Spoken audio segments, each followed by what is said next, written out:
Hello friends, welcome to verse GS. दोस्तों, कैसे हैं आप लोग? उम्मीद करते हैं आप बहुत अच्छे होंगे। दोस्तों, आज का हमारा टॉपिक है प्रतिरक्षा यानी इम्यूनिटी। जी हाँ दोस्तों, क्लास 12th का ये स्पेशल टॉपिक है बहुत। तो आइए आज हम इसी के बारे में बात करते हैं, ठीक है दोस्तों। प्रतिरक्षा यानी इम्यूनिटी कहते किसे हैं? तो जीवों की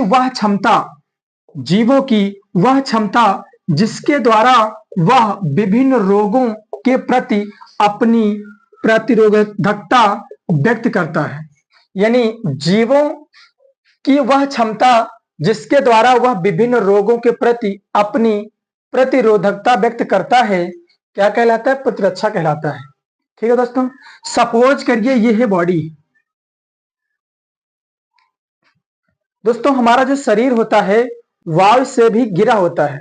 यानी हमारा अगर बॉडी देखा जाए तो एक वायुमंडल में पाया ही जाता है। तो वहां पर वायु भी है और पृथ्वी तो है ही, और क्या है दोस्तों? जल भी है। तो इन तीनों चीजों में कहीं न कहीं सूक्ष्म जीव पाए जाते हैं जो हमारी बॉडी को नुकसान पहुंचाते हैं। सिंपल सी बात है कि रोगों से लड़ने की क्षमता प्रतिरक्षा कहलाती है, क्योंकि हमारी जो बॉडी है वो रोकती है उन सूक्ष्म जीवों को अंदर जाने से। यही हमारी बॉडी की क्षमता प्रतिरक्षा कहलाती है। उम्मीद है आप समझ पाए होंगे। दोस्तों, बात करते हैं आगे। शरीर में प्रतिरक्षा उत्पन्न करने के लिए एक पूर्ण विकसित तंत्र पाया जाता है, जिसे हम क्या बोलते हैं? प्रतिरक्षा तंत्र कहते हैं। दोस्तों, एक प्रकार से अगर देखा जाए तो एक सिस्टम होता है। यानी कहने का मतलब है केवल हमारी बॉडी ही सूक्ष्म जीवों को अंदर जाने से रोकती नहीं है, इसके अलावा और भी पार्ट हैं। यानी बॉडी के अलावा और भी पार्ट है। तो इन पूरे पार्ट को, एक समूह को क्या कहा जाता है? ध्यान देना, प्रतिरक्षा तंत्र कहा जाता है। ठीक है, एक पूरा सिस्टम बना हुआ है। ठीक है, नेक्स्ट बात करते हैं जीव विज्ञान की वह शाखा जिसके अंतर्गत प्रतिरक्षा तंत्र का अध्ययन किया जाता है, प्रतिरक्षी विज्ञान कहलाता है। यानी अगर हम बात करें कि प्रतिरक्षी विज्ञान कहते किसे हैं, तो जीव विज्ञान की वह शाखा जिसके अंतर्गत प्रतिरक्षा तंत्र का अध्ययन किया जाता है, उसे क्या कहा जाता है? तो ध्यान देना, उसे प्रतिरक्षी विज्ञान कहा जाता है। इसके जनक कौन है दोस्तों? याद रखना, एमिल वान बेरिंग। एमिल वान बेरिंग है, ठीक है ना। यानी फादर ऑफ इम्यूनोलॉजी वो कौन है? एमिल वान बेरिंग, ठीक है ना। नेक्स्ट बात करते हैं दोस्तों प्रतिरक्षा की। यानी प्रतिरक्षा जो होता है आपका कितने प्रकार का होता है? 2 प्रकार का होता है, ठीक है ना।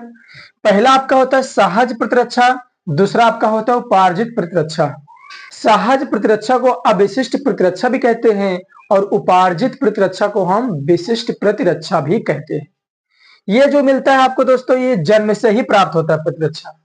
और ये जो प्रतिरक्षा प्राप्त होती है दोस्तों, जन्म के बाद प्राप्त होती है, ठीक है ना। यानी जन्म से ही, जब बेबी जन्म लेता है तभी से इसको प्राप्त रहती है, ठीक है ना। और ये जन्म के बाद से, ठीक है ना।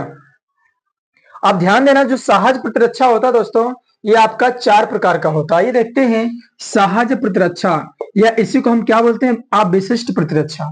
अविशिष्ट बोलने का मतलब ये है दोस्तों, क्योंकि ये आपको फ्री में मिलता है। कोई चीज फ्री में मिलता है तो उसकी हम वैल्यू नहीं करते हैं। यानी वो आपके लिए स्पेशल नहीं होता, बल्कि आपके लिए वो अविशिष्ट हो जाता है।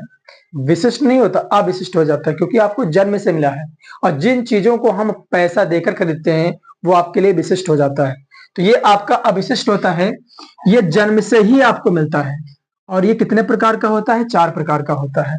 एक आपका पहला होता है शारीरिक अवरोधक, दूसरा आपका प्रकार्यकी अवरोधक, तीसरा कोशिकीय अवरोधक, चौथा आपका होता है साइटोकाइन अवरोधक। शारीरिक अवरोधक में क्या होता है? हमारा शरीर कोई भी चीज को अंदर जाने से रोकता है। जैसे आपको पता है कि त्वचा जो होती है हमारी शारीरिक अवरोधक होती है, जन्म से ही आपको मिलती है। लेकिन किसी भी कीटाणु को या किसी भी जीवाणु को अंदर जाने से कौन रोक रहा है? शरीर। तो इसको हम क्या बोलेंगे? शारीरिक अवरोधक। अब म्यूकस झिल्ली दोस्तों, श्वसन तंत्र में यानी नाक के अंदर आपकी एक म्यूकस झिल्ली पाई जाती है जो कि कीड़ों को जाने से रोकती है। वो भी कैसा अवरोधक है? शारीरिक अवरोधक, ठीक है ना। श्वसन में पाया जाता है। प्राकारिकी अवरोधक क्या होता है दोस्तों? फिजियोलॉजिकल बैरियर का मतलब क्या होता है? जो हमारा शरीर कार्य करके किसी चीज को रोकता है। जैसे आमाशय में एचसीएल पाया जाता है दोस्तों। अब जैसे कोई जीवाणु आपने खा लिया, छोटे मोटे जीवाणु, तो हमारे पेट में यानी आमाशय में एक अम्ल स्रावित होता है जिसका नाम क्या है, HCl, हाइड्रोक्लोरिक अम्ल, जो कि क्या करता है, उन जीवाणु को मार देता है। जब उन जीवाणु को मार देता है तो ये आपका किसके अंतर्गत आएगा, प्रकारिकी अवरोधक के अंतर्गत आएगा, क्योंकि हमारा शरीर वर्क किया है। ठीक है। आंसू लार, आपको पता है दोस्तों, जब आंख में कोई कीटाणु चला जाता है वो मर जाता है। आंसू में दोस्तों लाइसोजाइम पाया जाता है, इसीलिए जब कोई छोटे जीवाणु कीटाणु जाते हैं तो उनको खत्म कर देता है। ठीक है ना, लाइसोजाइम की वजह से। नेक्स्ट बात करते हैं दोस्तों कोशिकीय अवरोधक। ये क्या होता है दोस्तों, ये हमारी कोशिका इसमें अवरोधक का काम करती है। जैसे हमारी कोशिका में लिम्फोसाइट यानी एक WBC का टाइप है, ये वर्क करने लगता है, मोनोसाइट वर्क करने लगता है। ठीक है ना, लिम्फोसाइट या मोनोसाइट वर्क करने लगता है और कोशिकाओं में होने वाले यानी कोई अगर जीवाणु प्रवेश करना चाहेगा तो उनको खत्म कर देगा ये। तो कोशिकीय अवरोधक में दोस्तों कोशिका वर्क करती है। अगला है दोस्तों साइटोकाइन अवरोधक। इसमें क्या होता है, जब आपको चोट वगैरह लगती है तब यह अवरोधक का काम करता है। इसमें एक आपका होता है प्रोटीन विहीन पदार्थ जिसका नाम क्या है, इंटरफेरॉन। ये वर्क करने लगता है और आपको चोट लगने पर कोई भी जीवाणु अंदर प्रवेश नहीं करने देता है। ये किसका काम है दोस्तों, साइटोकाइन अवरोधक का काम है।